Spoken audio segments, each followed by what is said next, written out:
सुप्रभात दोस्तों, सुप्रभात। आज हम परिवर्तनकर्ता को लेकर के आपके समक्ष जो बाकी परिवर्तनकर्ता के हमारे 2 वीडियो बन चुके हैं। एक वीडियो पहले में है, आज इसको हम समाप्त करते हैं। परिवर्तन, जैसा कि नाम से ही आपको पता है, इसका नाम है परिवर्तन। कैसे परिवर्तन करता है, व्यक्ति में कैसे परिवर्तन करता है, समाज में कैसे परिवर्तन होता है, इसी का नाम है दोस्तों परिवर्तन। पंथ हमारे प्रकृति के सुकुमार कवि माने जाते हैं। जैसे कि मैं आपको लगातार बताता चला आ रहा हूँ दोस्तों, हमारे 4 स्तंभों में से एक स्तंभ पंथ है। पंथ हो गए, प्रसाद हो गए, निराला हो गए, महादेवी वर्मा हो गई। इन 4 स्तंभों में से एक स्तंभ हमारे पंथ प्रकृति के जितना सूक्ष्म और बारीकी से वर्णन पंत ने किया है, इतना तक कोई कभी नहीं कर पाया है। पंत को इनकी रचना जो है चिदम्बरा पर इनको ज्ञानपीठ पुरस्कार 1968 में मिला था। और इनकी दूसरी रचना है कला और बूढ़ा चांद पर साहित्य अकादमी पुरस्कार मिला था। और इनकी जो रचना है लोकायतन, उस पर इनको सोवियत लैंड जो है पुरस्कार मिला था। और इनकी अन्य रचनाएं जो है स्वर्ण धूलि है, स्वर्ण किरण है, अरिमा है, परिमल है, ग्राम्या है, गुंजन हो गई, युगान, पल्लव हो गया, ठीक है। और इस प्रकार से इनकी जो युगवाणी हो गई, ग्रंथि हो गई, यह सब इनकी प्रमुख रचनाएं हैं। और इन्होंने इसमें जो हम पढ़ रहे हैं नौका विहार और परिवर्तन, दोस्तों हम आते हैं आज पावस नदी के उद्गार। पावस नद अर्थात नदी का जो उद्गार होता है, नदी का जो बहाव होता है। आज पावस नद के उद्गार, काल के बनते चिन्ह कारण। जो नदियां अपने तीव्र वेग के कारण जो नदियां अपने तीव्र वेग के कारण अर्थात वर्षा के कारण जो नदी अपनी तीव्रता को व्यक्त कर रही थी, आज पावस नदी के उद्गार। जो नदी वर्षा की तीव्रता के कारण अपने उद्गार को व्यक्त कर रही थी। दोस्तों बुक सामने रखना, जो भी काठिन्य शब्द हमने भी बुक सामने रखा है, बुक भी सामने रखा है, यहाँ भी है। तो दोस्तों देखना, अर्थात सब कुछ अपने साथ बहा करके ले जाती थी। जो नदियां वर्षा काल में वर्षा की तीव्रता के कारण बहुत अधिक वेग से बह रही थी, उस वर्षा ऋतु में सब कुछ अपने साथ बहा करके ले जा रही थी। काल के बनते चिन्ह कराल, अर्थात जिस काल में जिस समय में आज भी उसके चिन्ह अवशेष हैं। इसे बहुत तेज बारिश होती है, बहुत तेज तूफान आता है, तो वह अपना कुछ न कुछ अवशेष छोड़ करके ही जाता है दोस्तों। चाहे वह जल हो, चाहे वह तूफान हो। जैसे अब वहाँ केदारनाथ में आ जाती है बाढ़, बहुत सारे घर बह जाते हैं, बहुत सारे लोग बह जाते हैं। ये तो यहाँ कहा है पंत ने, इसी का नाम परिवर्तन है दोस्तों। कैसे परिवर्तन करती है प्रकृति। जो आज हम कहते हैं जनसंख्या बढ़ रही है, बढ़ रही है, अरे क्या बढ़ रही है, जो बढ़ रहे हैं वो अपने साथ 2 हाथ पैर लेकर भी तो आ रहे हैं दोस्तों। प्रकृति अगर चाहेगी तो इस पॉपुलेशन को 1 मिनट में समाप्त कर देगी। इसे हम खड़े हैं, हमारे ऊपर छत है, पंखा चल रहा है, जैसे ही प्रकृति का कहर होगा, तूफान आएगा, भूकंप आएगा, सब 1 मिनट में धराशायी हो जाएगा, सब यही के यही रह जाएंगे। फिर इस जनसंख्या को पनपने में, बढ़ने में 100 साल लगेंगे दोस्तों। तो जो ये कहते हैं, माल्थस ने कहा था अपने जनसंख्या वाले सिद्धांत में, जब अर्थशास्त्र पढ़ोगे, हमने तो पढ़ा, जानते हैं कि जो व्यक्ति पैदा होता है अपने साथ 2 हाथ 2 पैर लेकर भी पैदा होता है, कुछ काम करेगा, चलेगा, तो उसी का नाम परिवर्तन है। यही तो यहाँ पर मैंने लिखा है। क्या लिखा है? आज पावस नदी के उद्गार। वर्षा काल में जो नदियां अपने उद्गार को, अपने तीव्र उद्गार को व्यक्त कर रही थी, आज वही क्या है, काल के बनते, आज वही काल का समय बन गई है, जो अपने अवशेष चिन्हों को छोड़ करके, अर्थात आज वो नदियां क्या है, जल विहीन हो गई है। काल के बनते चिन्ह करा, आज वही नदियां क्या हो गई हैं, जल विहीन हो गई हैं। क्यों? क्योंकि समय की बात होती है, एक न एक दिन वर्षा काल आता है, बहुत चारों तरफ जल ही जल भरा हो जाता है। अभी देखो दोस्तों, मई और जून के महीने में इतना पानी कम हो गया था कि लोग पानी पीने के लिए तरस रहे थे। वही तो यहाँ लिखा है पंत ने, इसी का नाम परिवर्तन है। आज जो नदियां वर्षा काल में अपनी तीव्रता को व्यक्त कर रही थी, आज वही नदियां क्या है, बिल्कुल सूखती हुई नजर आ रही है। काल के बनते, काल बने समय, अर्थात ये काल का समय है, ये ऐसा टाइम है, बनते चिन्ह करा, आज भी मेरी मियाँ सूखती हुई दिखाई पड़ रही हैं। दोस्तों इस प्रकार से हमारे यहाँ दो लाइन की व्याख्या होती है। अगले हम आते हैं, प्रात का सोने का संसार। रात के समय लोग सोते हैं, जैसे प्रात का समय, तो प्रातः काल का समय होता है, तो सोने का नहीं होता है, जागने का होता है, कुछ करने का होता है, कुछ कर दिखाने का होता है। जला देती संध्या की ज्वाल, जिस प्रकार से संध्या के समय उस प्रकार की ज्वाला से वो जला देती रहती है। जला देती संध्या, जो संध्या की तीव्रता है, जो शांत की तीव्रता है, वो क्या होती है, आग की ज्वाला के समान, आग की ज्वाला के समान क्या है, वो जलती रहती है। थोड़ा सा इसको ऊपर कर लेते हैं साथियों।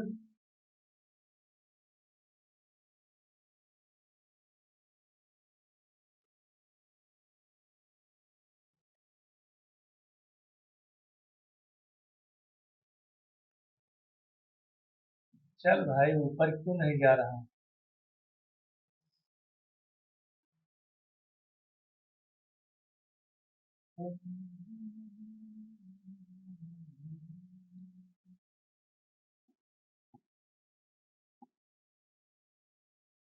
अब दोस्तों हम आ जाते हैं इस लाइन पे, अखिल यौवन के रंग उभार। जो हमारी यौवनावस्था, अखिल माने होता है संसार, अखिल माने होता है संसार। ये संसार कैसा है, तो आज संसार, ये संसार कैसा है, यौवनावस्था की तरह है। जिस प्रकार आप लोगों की युवावस्था है और आपके शरीर में उभार है, हमारी अवस्था देख ही रहे हो, आप अपनी अवस्था से तुलना कर सकते हो। वही तो लिखा है पंत ने, अखिल यौवन के रंग उभार। जो यह संसार है ये बिल्कुल यौवनावस्था को लिए हुए है। एक यौवनावस्था से समाप्त होती है, पीछे से दूसरी यौवनावस्था लगी होती है, अर्थात एक लोग जा रहे हैं, दूसरे लोग आ रहे हैं, तो यही तो है हड्डियों के हिलते कंकाल। बिल्कुल जैसे युवावस्था बीतती है, यौवनावस्था बीतती है, वृद्धावस्था आती है, तो क्या होता है, हड्डियों के कंकाल दिखने लगते हैं। हाँ, जो बूढ़े होते हैं ऐसे बिल्कुल झुक करके चलना प्रारंभ कर देते हैं, लोग ऐसे चलना प्रारंभ कर देते हैं। हम भी ऐसे चलेंगे कुछ दिन बाद, हम भी ऐसे चलेंगे और आप भी ऐसे चलोगे। यही परिवर्तन है, यही प्रकृति का नियम है। हड्डियों के हिलते कंकाल, बिल्कुल हड्डियां उन वृद्धावस्था में सिर्फ झुर्रियां दिखाई पड़ती हैं, झुर्रियां दिखाई पड़ती हैं, हड्डियां दिखाई पड़ती हैं। और क्या है, कछुओं के चिकने, कछ माने बाल होता है, कछुओं के सुंदर सुंदर बाल होते हैं, काले ब्याल, तो बिल्कुल ब्याल की तरह, सर्प की तरह। ब्याल माने सर्प होता है, ब्याल माने क्या होता है, सर्प होता है। जैसे सर्प की केचुली होती है, कितना सुंदर और मनोहारी होती है, बिल्कुल उसी प्रकार से केचुली घास, घास एक प्रकार की घास है, घास और शिवार एक प्रकार की एक घास है, शिवार एक प्रकार की घास। इस प्रकार की है घास, बहुत सुंदर और मनोहारी हरी हरी दिखाई पड़ती है। और जो कांच की केचुली है वो अभी देखने में बहुत ही सुंदर और मनोहारी होती है, लेकिन वही सर जब उस केचुली को उतार देता है तो फिर उसका अस्तित्व समाप्त हो जाता है, अर्थात वह क्या हो जाती है, वो हड्डियों के हिलते कंकाल की तरह हो जाती है। गूंजते हैं सबके दिन चार, गूंजते हैं सबके दिन आएंगे। आज आज गरीबी है तो कल अमीरी भी आएगी, आज अमीरी है तो कल गरीब भी हो सकते हो। जैसे धूप और छांव होता है, सुख और दुख होता है, वही तो यहाँ पंत ने लिखा है। क्या लिखा है, गूंजते हैं सबके दिन चार। अरे सबके दिन आएंगे भाई, आज पढ़ रहे हो, कल के पढ़ लिख करके नौकरी पा जाओगे तो चार पहिया से आओगे, घर आओगे, समाज में जाओगे, है अपने रिश्तेदारों में जाओगे, तभी फिर हाहाकार, तो चारों तरफ क्या होगा, हाहाकार होगा कि भाई ये तो 8 घंटे पढ़ रहा था, है हमको तो भरोसा ही नहीं था कि ऐसे काम कर लेगा, ऐसे सफल हो जाएगा। तो इसी का नाम है दोस्तों परिवर्तन, इसी का नाम क्या है, परिवर्तन। धन्य हो, धन्य हो पंत, इतना सुंदर सहज वर्णन किया है पंत जी ने। दोस्तों अगला हमारा है, आगे हम देखते हैं, आज बचपन का कोमल गात है, आज बचपन का कोमल गात, गात माने होता है शरीर, गात माने होता है शरीर, ठीक है, गात माने होता है शरीर, नोट करना, गात माने शरीर होता है, ठीक है, ये गात माने शरीर होता है। आज बचपन का, जैसे आप लोग अभी समय युवा अवस्था में हो, आपका जो बचपन कितना सुंदर और मनोहारी है। और ये जरा का पीलापन, दोस्तों जरा का पीलापन, जरा माने होता है, मैंने आपको इसके पहले भी बताया था, वृद्धावस्था, नोट करना, जरा माने होता है वृद्धावस्था, ठीक है, जरा माने होता है वृद्धावस्था। और यहाँ एक जरा यह भी है, एक जरा यह भी है, इसको भी देखना। इस यहाँ पर हमने क्या लगा दिया, नुक्ता लगा दिया, क्या लगा दिया, नुक्ता लगा दिया। अब इसका मतलब हो गया तनिक या थोड़ा, तनिक या थोड़ा, तो दोनों में अंतर है। इसमें अंतर है उच्चारण में। यह शब्द है जरा और यह शब्द है जरा, जरा, नोट करना दोस्तों। इस प्रकार से ये शब्द शब्द युग्म में भी आ जाएगा। वही यहाँ पर लिखा है, पंत ने क्या लिखा है, आज बचपन का कोमल गात, ये जो बचपन की युवावस्था है, ये जो ये बचपन का जो कोमलपन है, कितना सुंदर और मनोहारी है। लेकिन जब यही बचपन वृद्धावस्था में परिवर्तित होगा तो क्या हो जाएगा, पीले पत्ते की तरह हो जाएगा। जैसे जो वृक्ष है, जैसे ही बसंत ऋतु आती है उसके पहले अपने पुराने पत्तों को त्यागते हैं, नए पत्तों को ग्रहण करते हैं। उसे यह शरीर भी है किवासांश जीर्णानि यथा विहाय नवानि गृह्णाति नरोपराणि तथा शरीराणि विहाय जीर्णानि नन्नाति संजाति नवानि। उसे शरीर भी है दोस्तों, आज हम इस अवस्था में है, कल की और बूढ़े हो जाएंगे। फिर यह जो जीव है, यह जो आत्मा है, इस पिंजड़े को छोड़ करके नए पिंजड़े को धारण करता है। इस ये पिंजड़वा छोड़ता है, चल हट भग, बेकार है, और उसको त्याग करके नई पिंजड़े उसे यहाँ आज बचपन का कोमल गात, आज जिस आप लोग युवावस्था में, यौनावस्था में, आपका शरीर कितना सुंदर और सुकोमल है, और जब यानी अवस्था वृद्धावस्था में परिवर्तित होगी तो शरीर क्या होगा, पीला हो जाएगा, शरीर में बहुत सारी झुर्रियां पड़ जाएंगी, चलने फिरने में समस्याएं होंगी। 4 दिन सुखद चांदनी रात, 4 दिन की चांदनी फिर अंधेरी रात, इसे मुहावरा पढ़ा है। तो 4 दिन क्या है, यौनावस्था के, भाई यौनावस्था मान लीजिए 22-23 साल पे आई, 10 साल चलेगी अच्छे से, 35-36 तक फिर समाप्त हो जाती है, 10 साल होती है यौनावस्था। 4 दिन सुखद चांदनी, और 4 दिन की होती है क्या, सुखद चांदनी, और 4 दिन की रात होती है। उसके बाद फिर और फिर अंधकार अज्ञान, और उसके बाद फिर क्या होता है, अंधकार छा जाता है, अज्ञात अंधकार छा जाता है। शिशिर साझ, शिशिर माने जाड़ा होता है, नोट करना, शिशिर माने क्या होता है दोस्तों, जाड़ा होता है। शिशिर साझर नयनों गाने, और जब जाड़े के महीने आते हैं, खूब ठंड पड़ती है, तब भी आंसू से क्या गिरते हैं, आंसू बहने लगते हैं। नैनों का नीर, बहुत ठंड में भी क्या होता है, आंखों से आंसू आने लगते हैं। और क्या करता है, झुलस देता गालों के फूल, और गालों पर बहुत सारी झुर्रियां पड़ जाती हैं। यहाँ से झुर्री पड़ जाएगी, है, जैसे देखो ये सब आंखों में झुर्रियां, जैसे देखो मेरे पास झुर्रियां पड़ गई हैं, वैसे तुम लोगों के पास भी क्या पड़ जाएंगी, झुर्रियां पड़ जाएंगी। झुलस देता गालों के फूल, जो गालों की सुंदरता है, जो सुकोमल शरीर की सुंदरता, जो तुम्हारी यौनावस्था है, उसको क्या करेगा, झुलस देगा। कौन, अरे यही वृद्धावस्था, यही ये जरा, ये जो जरा शब्द है ना, ये क्या करेगा, ये झुलसा देगा। प्रणय का चुंबन, प्रणय माने होता है प्रेम, और प्रेम रूपी चुंबन छोड़ करके आदमी फिर अधीर हो जाता है। अधीर जिसके अंदर धैर्य ना हो, प्रणय का चुंबन छोड़, और जो प्रेम का चुंबन होता है, जो प्रेम का, जो प्रेम की पीड़ा होती है, जो प्रेम का सरोवर, जो प्रेम का जाल होता है, आदमी उसको छोड़ देता है। और अधर जाते अधरों को भूल, दोस्तों, अधर जाते अधरों को भूल, बहुत सुंदर लाइन लिखा है। थोड़ा सा ऊपर कर लेते हैं, और अच्छी सी व्याख्या आपको बता देते हैं यहाँ तक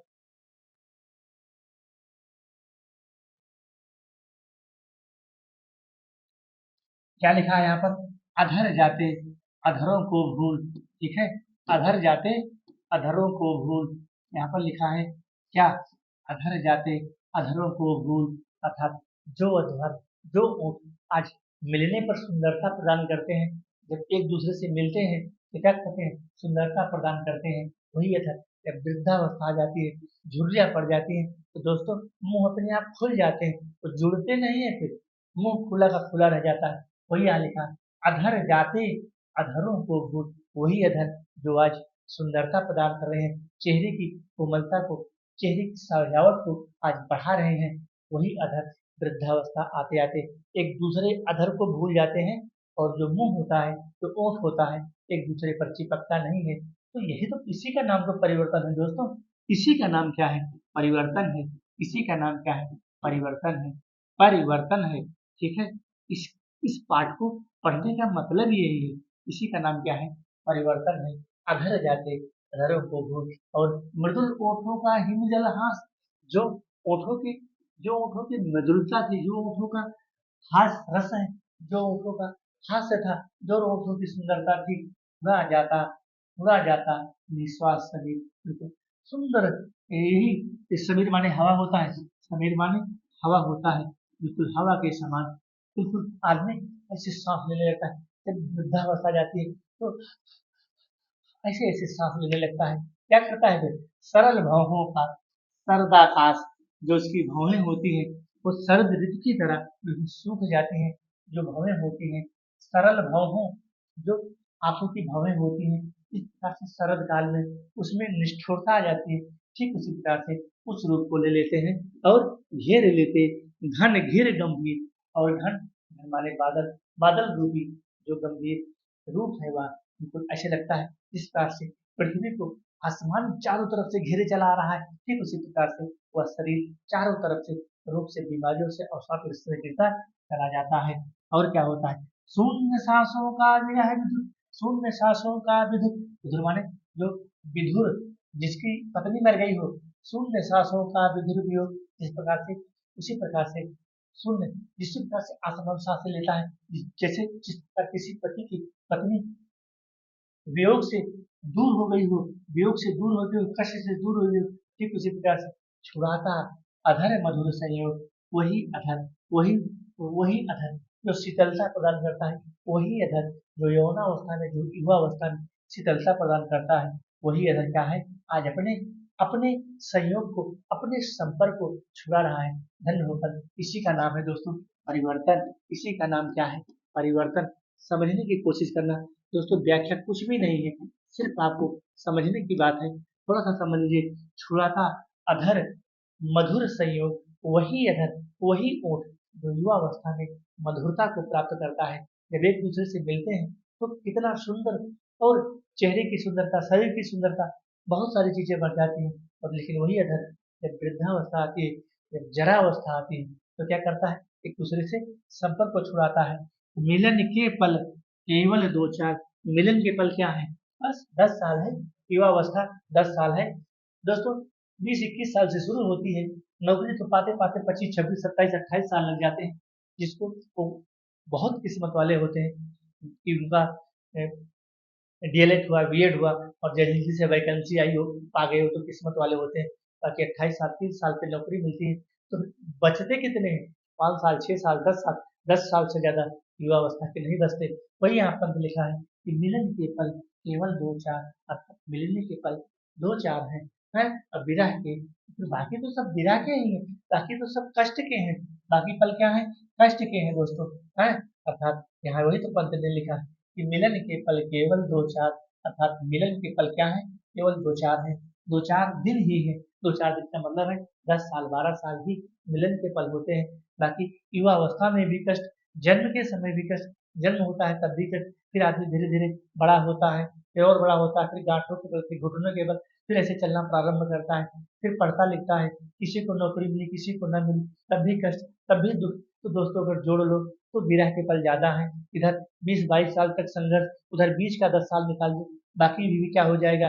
चलो भाई, फिर बच्चे, ये बच्चों का जन्म हुआ, फिर परिवार चलाना है, तमाम सारी चीजें। तो कवि के कहने का मतलब है कि मिलन के पल केवल दो चार, मिलन के पल बहुत ही कम है, विरह के पल ज्यादा है।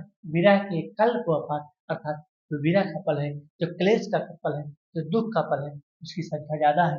वैसे भी हम, आप और हम अनुमान लगा सकते हैं। दोस्तों अगली कविता है, क्या है? अगली कविता लिखा है पंत ने, आगे से देखते हैं। अरे वही अपलक चार नयन, अपलक अर्थात अपलक माने होता है, अपलक माने होता है एकटक देखना, उपसर्ग है, अर्थात पलक न गिरे। अरे वही अपलक चार नयन, चार नयन अर्थात चार नेत्र, चार नेत्र भाई वाह बहुत सुंदर है। तो दो ही नेत्र तो है मनुष्य के पास, लेकिन यहाँ इसकी तुलना भगवान से की गई है, विष्णु से की गई है, ब्रह्मा से की गई। अरे वही अपलक चार नयन, आठ आंसू रोते ही न पाए, उन चार नेत्रों से, उन चार नेत्रों से 8 आंसू। अरे दोस्तों, चार नेत्र और चार आंसू मिलकर के 8 होते हैं। हैं? ये क्या है? ये चार क्या है? नेत्र है। चार क्या है? नेत्र है। और इन चारों से क्या होगा? एक एक बूंद आंसू निकलेगा, एक एक बूंद क्या निकलेगा? आंसू निकलेगा। जब यही आंसू क्या करेगा? तो चार आए और चार एक, चार चार मिलके 8 हो गए। आंसू क्या है? ये हमारा बहुवचन है, इसको भी ध्यान देना। आंसू हमारा क्या है? बहुवचन है, एक वचन नहीं है। आंसू किस प्रकार का शब्द है? आंसू किस प्रकार का शब्द है? ये बहुवचन है दोस्तों। 8 आंसू रोते निरुपाय, अरे वे, अर्थात वह उन चार नेत्रों से 8 आंसू किस प्रकार से निकल रहे हैं। धन हो पल, उठे रोम के आलिंगन, और वो एक दूसरे से इतना इतना प्रेम उठता है, इतना रोम उठता है, एक दूसरे को आलिंगन कर लेते हैं, जैसे एक आंसू आंखों से निकलते हैं, फिर दोबारा उसमें नहीं प्रवेश करते, खसक उठते कांटों से हैं, और उनके अंदर क्या खसक रह जाती है, कांटों की तरह उनके अंदर खसक रह जाती है।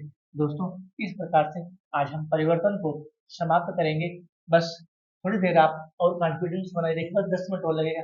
किसी को सोने का सुख साझ, भाई किसी को सोने का सुख होता है, भाई अभी मैं नहीं उठूंगा, अभी सुबह नहीं हुई है, मैं 7 बजे आज 8 बजे सो करके उठता हूँ, तो भी तो यहाँ पर मैंने लिखा है कि किसी को सोने के सुख लाज, किसी को सोने में क्या होता है, आनंद की अनुभूति होती है, सुख की अनुभूति होती है, सुख साज, किसी को सोने में सुख की अनुभूति होती है। मिल गया यदि ऋण भी कुछ आज, अगर उसको कुछ मिलता भी है तो चुका लेता तो कल ही ब्याज, अर्थात जो दोस्तों, जैसे कहने का मतलब है, आज तुम संघर्ष कर रहे हो, आज हम संघर्ष कर रहे हैं, तो इस समय क्या है ना कि ब्याज सहित आपको वापस करेगा। इस समय आज अगर आप संघर्ष कर रहे हैं, आज अगर आप परिश्रम कर रहे हैं, 20-21 साल, 27-28 साल तक आप लगातार पढ़ रहे हैं, तो निश्चित ही जो आप समय खर्च कर रहे हैं वह समय आपको ब्याज सहित वापस करेगा। मिल गया यदि भी कुछ, अगर आपने कुछ, आपको कुछ ज्ञान मिल गया, आपको कुछ बुद्धि मिल गई, तो चुका लेता कल ही ब्याज, तो अर्थात यह समय ब्याज की तरह ब्याज सहित आपको क्या है वापस करेगा। अगर आप परिश्रम नहीं करोगे तो फिर आपको कुछ हाथ आने वाला नहीं है, ऐसे खाली हाथ खाओगे और ऐसे ही हाथ पसारने चले जाना पड़ेगा। वही लिखा है पंथ ने कि काल को नहीं किसी को लाए, इस काल को, इस समय को किसी, यह जो काल है ना, ये नहीं देखता है कि छोटा है बड़ा है, अरे ये अमीर आदमी है, मैं इसके घर में नहीं जाऊंगा, वो काल ले ही लेता है, वो ले लेता है, वो दुर्घटना करा देगा, मौत करा देगा। काल, ये काल बहुत निष्ठुर है, ये काल क्या है, ये बहुत निष्ठुर है, इसके अंदर कोई प्रेम नहीं है, चाहे छोट हो चाहे बड़ा हो, उसके भले ही एक ही संतान हो, लेकिन उसको यह मोह नहीं होता है कि इसके पास एक संतान है, मैं इसको न छूं, नहीं तो ये अनाथ हो जाएगा। वही तो यहाँ लिखा है पंथ ने, काल को नहीं भी किसी को लाज, इस काल को, इस टाइम को किसी की लज्जा नहीं है। आज समय है दोस्तों, पढ़ लो लिख लो, जीवन को सफल बना लो, कल के फिर जीवन में चार चांदनी आएगी, तो आराम का जीवन व्यतीत करोगे। वही तो लिखा है, विपुल मणि रत्नों का छवि जाल, एक समय कैसा है, बिल्कुल विपुल माने होता है कि मणियों की तरह, रत्न की तरह एक जाल फैला हुआ है, क्या फैला हुआ है, जाल फैला हुआ है, और इंद्रधनुष की सी जटाबिलास, विशाल इंद्रधनुष के समान इसकी जो विशाल जटाएं हैं, बड़ी बड़ी जटाएं इस प्रकार से फैली हुई, सुंदर और सुशोभित लग रही हैं। विभव की विद्युत ज्वाल, विभव माने होता है जिस प्रकार से जो विद्युत की ज्वाला होती है वो बहुत ही तीव्र होती है, चमक छिप जाती है तत्काल, ऐसे चमकती है जैसे आसमान हमारा गरजता है, चमकता है, तो उसकी चमक बहुत तेज होती है, और जैसे उसकी चमक समाप्त होती है वो तुरंत क्या होता है, वो चमक छिप जाती है, आसमान में छिप जाती है। इस प्रकार से दोस्तों, यही तो परिवर्तन है, इसी का नाम परिवर्तन है। छिप जाती मोतियों जड़ी ओस की दात, जिस प्रकार से सुबह के समय ओस रूपी मोती कितना सुंदर सुशोभित और मनोहारी होते हैं, और हिला जाता है चुपचाप बयार, लेकिन बयार उसको आती है, हवा आती है, और उस ओस रूपी मोती को गिरा करके चली जाती है। मोतियों जड़ी ओस की डाल, अरे वही ओस, जब सुबह के समय जाओ 5 बजे, 4:30-5 बजे, तो वही ओस उस छोटे छोटे घास के तिनकों पर मोती की भांति दिखाई पड़ते हैं। लेकिन एक टाइम यह भी आता है, एक काल आता है, एक समय आता है, कौन आता है, हिला जाता है चुपचाप बयार, वो बयार क्या होता है, उस ओस रूपी मोती के लिए काल बन के आता है, और उसको गिरा करके चला जाता है। धन विपल, कितना सुंदर वर्णन किया है। और क्या लिखा है, खोलता खोलता इधर जन्म लोचन, और इधर जन्म लेता है व्यक्ति, इधर जन्म लिया, आंखें खोला, पृथ्वी पर जैसे आया, जैसे ही उसका जन्म हुआ, माँ के पेट से जैसे ही उसका जन्म हुआ, खोलता इधर जन्म लोचन, जैसे ही उसका जन्म होता है आंखें खोलता है, और मोमती उधर मृत्यु क्षण क्षण, एक तरफ जन्म हो रहा है, एक तरफ बाजे बज रहे हैं, एक तरफ नगाड़े बज रहे हैं, एक तरफ क्या है, बिल्कुल शमशान को जा रहे हैं लोग। तो यही तो प्रकृति है, एक तरफ चार कंधों पे जा रहे हैं, एक तरफ आ रहे हैं, हैं? भाई निकासन हो रहा है, मिठाइयाँ बट रही हैं, लोगों में जन्म हो रहा है, खुशी को मना रहे हैं, और एक तरफ क्या होता है, लाशें जा रही हैं, चार कंधों पे लाशें जा रही हैं, उसी का नाम है परिवर्तन। मूंदती उधर मृत्यु क्षण क्षण, मृत्यु क्या है, वो क्षण क्षण मूंद रही है, उसको दबा रही है। अभी उत्सव और हास हुलास, क्या है, जन्म के समय उत्सव होता है, लोग हंसी और प्रेम में आनंद को अनुभूति करते हैं, और अभी अवसाद, अश्रु, उच्छ्वास, और क्या है, उस समय क्या होता है, अवसाद की स्थिति होती है, और लोगों के आंसू बहते हैं, प्रेम, दुख रूपी आंसू बहते रहते हैं। ठीक है, इस प्रकार से हमारा यह परिवर्तन करता बहुत ही सुंदर और मनोहारी है। इसको दोस्तों सिर्फ आपको क्या करना है, महसूस करना है कि इस कविता में कुछ है भी नहीं। अभी अवसाद, अभी क्या है, अवसाद की स्थिति है, और नेत्रों से लगातार अश्रु की धारा प्रवाहित हो रही है। अचिरता देख जगत किया, अरे इस संसार की अचिरता को देखो, इस अस्थिरता को देखो। अचिरता अर्थात जो चिरायु ना हो, अर्थात अस्थिरता, इस अस्थिरता को देखो, और शून्य भरता समीर निश्वास। शून्य माने आकाश किस प्रकार से हवा को भरता है, समीर माने हवा, शून्य माने आकाश, आकाश शून्य भरता समीर, इस प्रकार से जो आसमान होता है बिल्कुल निश्वास वायु को ग्रहण करता है, और क्या करता है, डालता पातों पर चुपचाप, और उस सुंदर वायु को खींच करके उन पत्तियों पर, उन वृक्ष के लताओं पर उसको डालता है। तो फिर क्या होता है, टहनियाँ आपस में हिलना प्रारंभ हो जाती है। डालता पातों पर चुपचाप, और चुपचाप उन पत्तों पर वो उस हवा के प्रभाव को डालता रहता है, और क्या करता है, ओस के आंसू, नीला आकाश, और सुबह के समय 4 साढ़े 4 बजे बाहर फील्ड में निकल जाओ, वॉकिंग करने के लिए निकल जाओ, तो ओस के जो बूंदे हैं वो मोतियों की भांति घासों के तिनकों पर पड़ती हुई कितना सुंदर और मनोहारी लगती है। सिसट उठता समुद्र का मन, इन स्थितियों को देख करके, इस प्रकार के रूप और सौंदर्य को देख करके समुद्र का भी मन क्या होता है, सिसकियां लेने लगता है, अर्थात रोने लगता है।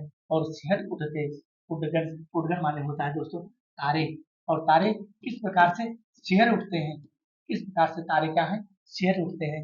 इस प्रकार से यहाँ पर पंत ने कितना सुंदर और मनोहारी वर्णन किया है। दोस्तों बिल्कुल अब अंतिम छोर की ओर हम भी पहुंच गए हैं। जैसे हमारे पंत नौका को लेकर के बिल्कुल किनारे की ओर जा रहे थे, उसे ठीक हम भी पहुंचने वाले हैं। अरे निष्ठुर परिवर्तन, यार तो कितना निष्ठुर है, न आए काल आए समय, तो कितना निष्ठुर है। अर्थात निष्ठुर का मतलब है जिसके अंदर कोई प्रेम ना हो, दया ना हो, उसी को कहा जाता है निष्ठुर। किसी के अंदर प्रेम ना हो, दया ना हो, तुम्हारा ही तांडव, क्या तुम्हारा ही तांडव हर समय बना रहेगा? नहीं, प्रकृति दोस्तों, जब प्रकृति अपना तांडव करती है ना, तो लोग ऐसे हाथ जोड़ लेते हैं, हे प्रभु, हे परमात्मा, अब हमको बचाओ। तांडव का मतलब है तेज तूफान आ जाना, तेज बारिश हो जाना, फिर चारों तरफ जल भराव, घर बह जा रहे हैं, गाड़ियां बह जा रही हैं, चारों तरफ पेड़ गिर गए हैं, रास्तों पे चलना मुश्किल है। वही है तुम्हारा ही तांडव करता है प्रकृति, क्या तुम्हारा ही ये तांडव चलता रहेगा? इसीलिए दोस्तों व्यक्ति को भी तांडव नहीं करना चाहिए। शाही इतना दीजिए, जामे कुटुम्ब समाए, मैं भी भूखा ना रहूं, साधु ना भूखा जाए। ये जीवन क्षण भंगुर है।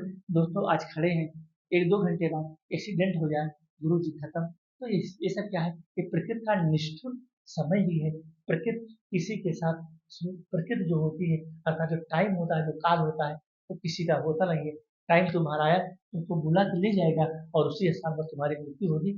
तो वही व्यक्ति के जन्म और मृत्यु का स्थान निश्चित नहीं है। जन्म किस स्थान पे होगा वो अभी निश्चित नहीं है, मृत्यु किस स्थान पे होगी उसको इसका पता नहीं है। यहाँ है विश्व का करुण विवर्तन, यह विश्व का क्या है, यह संसार का क्या है, करुण विवर्तन है, अर्थात करुणा से भरा हुआ है। तुम्हारा ही नैनोन्मिलन, नैनोन्मिलन माने होता है, नैनोन्मिलन माने होता है नयन की, नयन की उन्मीलनता, नैनों की अर्थात नयन का अर्थात दुख, कष्ट, पीड़ा, तुम्हारा ही नैनोन्मिलन, अब जो तुम्हारा या नेत्रों का कष्ट है, नेत्रों का दुख है। निखिल उत्थान पतन, चारों तरफ तुम्हारा उत्थान और पतन दिख रहा है। निखिल माने होता है संसार, इस संसार में चारों तरफ क्या दिख रहा है, सुख और दुख दिख रहा है। अगला हमारा है अहे वासुक सहस्त्रफन, वसुक कहा गया है, ठीक है। अहे वासुक, तू हट यहाँ से यार, कहाँ तू आ गया?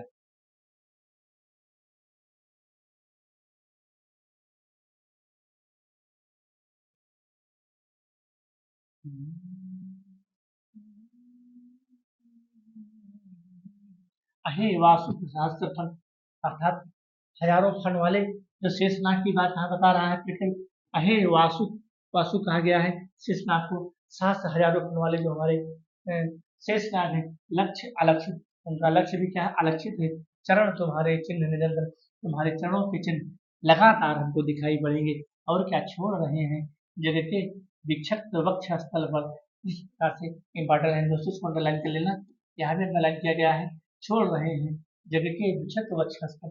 इस प्रकार से अपने संसार में अपने अस्तित्व को छोड़ के जा रहे हैं। कौन से स्नान जी, सत सत हेनोत्वासित स्फीत कुलकर फुत्कार भयंकर। जो उनकी फुफकार है, जो शेषनाग की फुफकार है, वो अपने आप में क्या है, भयंकर है, कठिन है। उसको वो छोड़ के जा रहे हैं क्या, सत सत हेनोत्वात स्फीत फुत्कार भयंकर, और घुमा रहे हैं, घुमा रहे हैं, घुमा रहे हैं घनाकार जगती का अंबर, और आकाश और अंबर पर, आसमान और धरती पर अपने अपने फनों की फुटकार को घुमा रहे हैं। नृत्य तुम्हारा गरल दंत कंचुक कल्पांतर। कितना सुंदर वर्णन यहाँ पर पंत ने किया है कि मृत्यु भी तुम्हारी निश्चित है। गरल दंत कंचुक, कंचुक माने होता है वो जो सर्प अपनी केचुली को उतारता है। कंचुक माने होता है केचुल, कंचुल माने, कंचुल माने होता है केचुल। केचुल वही है जो सर्प अपने, जिस प्रकार से सर्प अपने कवच को उतार देता है। मृत्यु तुम्हारा गरल, मृत्यु भी तुम्हारी निश्चित है। और कंचुक कल्पांतर, और जो जिस प्रकार से सर्प अपनी केचुल को उतार देता है, उसी प्रकार से अखिल विश्व का ही विवर, अर्थात ये संसार, उसी प्रकार से भी यह संसार है। यह संसार भी क्या है, पाषाण से जीर्णानु यथा विहाय की तरह है।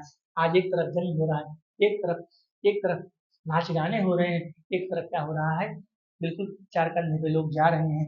वक्र तुंड महाकाय, वक्र वक्र कुंडल, ये क्या है, कुंडली है। दिगमंडल अर्थात चारों दिशाओं में यह चीजें क्या है, दिख रही हैं। अखिल विश्व ही विगत, जो पूरा संसार है वो परिवर्तनशील है। आज क्या है, युवा अवस्था है, आज जवानी है, कल के बुढ़ापा आ जाएगा, कल बूढ़ा से भी आदमी बूढ़ा हो जाएगा, चलना फिरना मुश्किल हो जाएगा। दोस्तों आज हमारा पंथ का हमने नौका विहार भी समाप्त कर दिया, परिवर्तन भी समाप्त कर दिया। अब जो अगली कविता होगी उसको हम अगले वीडियो में लेकर के उपस्थित होगी। धन्यवाद।